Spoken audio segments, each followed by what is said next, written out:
मैदानावर खेळाचे प्रशिक्षक खेळाडूंकडून धावण्याचा सराव करून घेत होते. अनेक खेळाडू यंदा आंतरशालेय क्रीडा महोत्सवासाठी प्राणपणाला लावून तयारी करत होते. दरवर्षी भरत आलेल्या या महोत्सवात शहरातील सर्व नामांकित शाळांचा सहभाग असे. ज्या शाळेचा गौरव होई त्यांना राज्यस्तरावर जाण्याची संधी मिळत होती.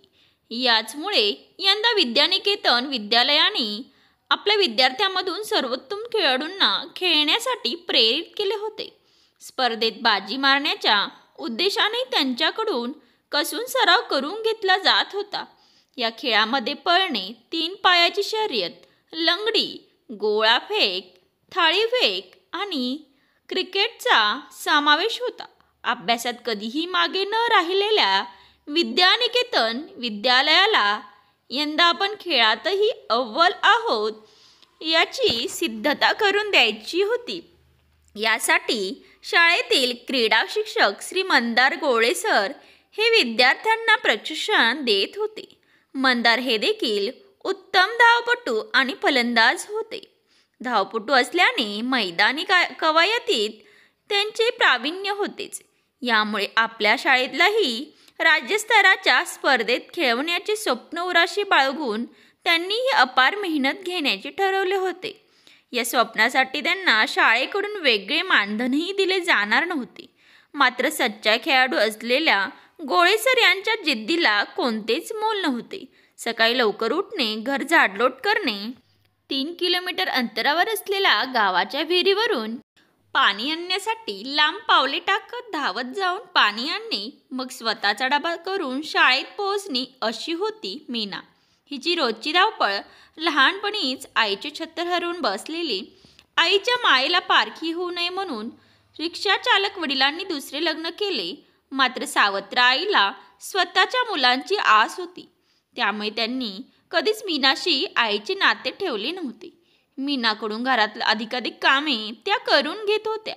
एक दुपारचे जेवण, रात्रीचा स्वयंपाक सोडला तर बाकी सगळं घर मीना सांभाळून घेत असायची.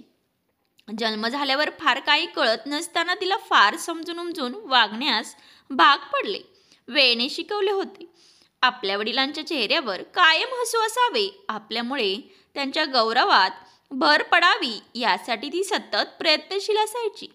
मीनाची जीवनात एकच महत्त्वाकांक्षा होती. खेळाबद्दल तिला अतूट प्रेम, जिव्हाळा होता. आपण खेळून आपल्या बाबांचे नाव मोठं करावे यासाठी वाटेल तितकी मेहनत घ्यावी लागली तरी चालेल या विचाराने तिला पूर्ण झपाटले होते. पण या सगळ्यात एकच अडचण होती. त्याचमुळे कधीच तिला कोणी खेळायला घेत नसे. मात्र ती जिद्द सोडत नव्हती आणि खेळायचीच. मीना आज शाळेत जाणार होती. मीना ही विद्यानिकेतन विद्यालयातच शिकायला होती. खोल गेलेले डोळे, पातळशी वेणी होईल इतके खांद्यावर रुळणारे केस, कृष्ण नसले तरी अतिशय वाळकुटे शरीर अशी मीनाची शरीरयष्टी होती. ती देखील विद्यानिकेतन विद्यालयात शिकत होती. शाळेत क्रीडा सराव सुरू झाला असल्याचे तिला मैत्रिणींकडून समजले होते. त्यामुळे आपला सहभाग नोंदवण्यासाठी ती आता मैदानावर दाखल झाली होती. सर्व खेळाडू सराव करत असताना ती मैदानाच्या एका कोपऱ्यात व्यायाम करत होती. काही वेळानंतर जेवणाची सुट्टी झाली. त्यावेळी व्यायाम करून ऊर्जित झालेली मीना खेळाच्या सरांना जाऊन भेटली. आंतरशालेय स्पर्धेत तिलाही धावण्याच्या शर्यतीत भाग घ्यायचा होता. मुलींसाठी 100 मीटर धावण्याच्या स्पर्धेचे आयोजन करण्यात आले होते. त्यात पहिला क्रमांक पटकावून मीनाला आपलं खेळातील नैपुण्य तिला दाखवून द्यायची होती. मात्र ती उत्तम प्रकारे धावू शकेल यावर क्रीडा शिक्षक गोळे सर तसेच शाळेचे मुख्याध्यापिका सौ करंडे यांचाही विश्वास बसत नव्हता. याउलट इतक्या क्रूश वाटणाऱ्या अर्धवट पोषित मुलीला खेळायला उतरवल्याबद्दल शाळेचीच नाहक बदनामी होईल की काय अशी भीती शाळा प्रशासनाला वाटली. मात्र मीना तिचा हट्ट सोडायलाच तयार नव्हती. 16 वर्षाची मीना इरेला पेटली होती. ते पाहून मीनाला स्वतःची क्षमता सिद्ध करण्याची एक संधी देण्यात यावी असे गोळे सरांचे मत पडले. यासाठी करंडेबाईंना त्यांनी राजी केले.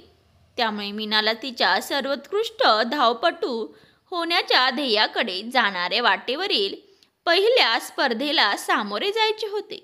शाळेतील क्रीडांगणावरील 2 टोकांना 2 खड्डे करण्यात आले. एका बाजूच्या खड्ड्यात शाळेची पताका असणारा बांबू खांब रोवून लक्ष्यस्थानी उभ्या असणाऱ्या मुलापर्यंत धावत जायचे.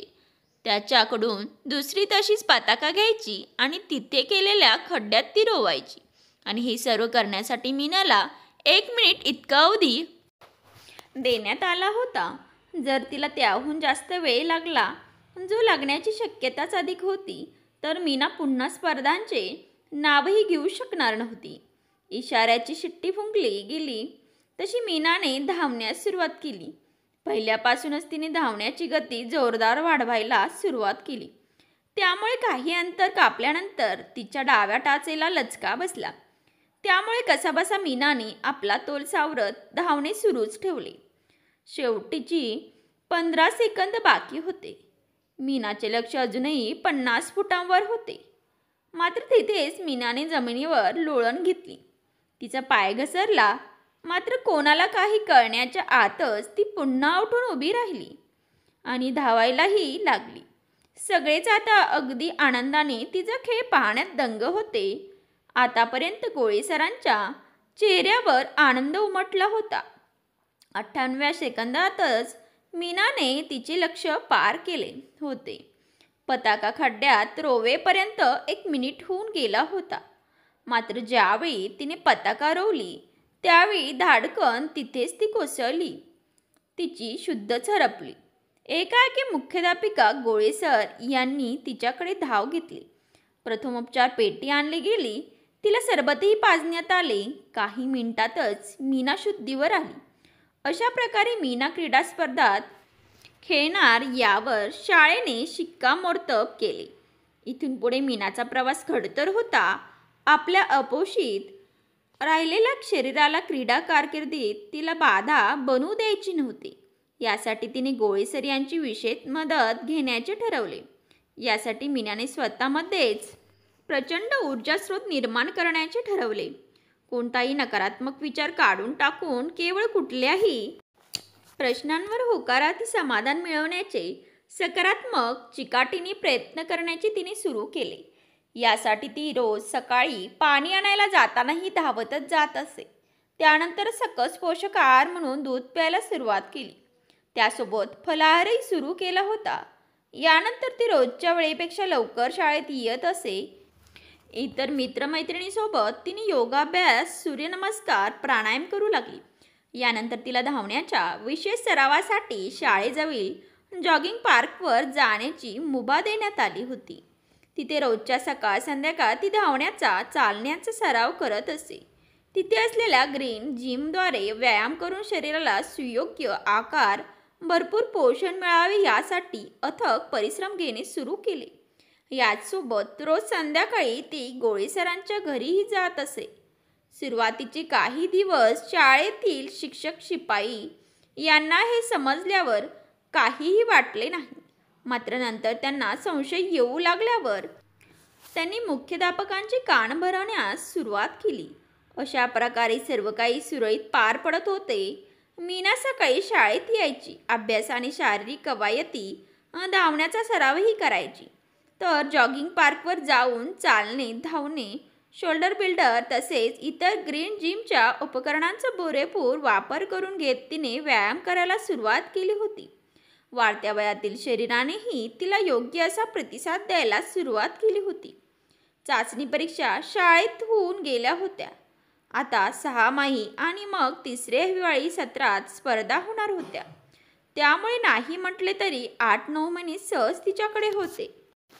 यामुळे पार्कातील व्यायामावर तिने मोठ्या प्रमाणावर लक्ष केंद्रित केले. तिची होणारी प्रगती पाहून गोळे सर यांनाही एक खेळाडू घडवत आणि घडत असल्याचे समाधान लाभत होते.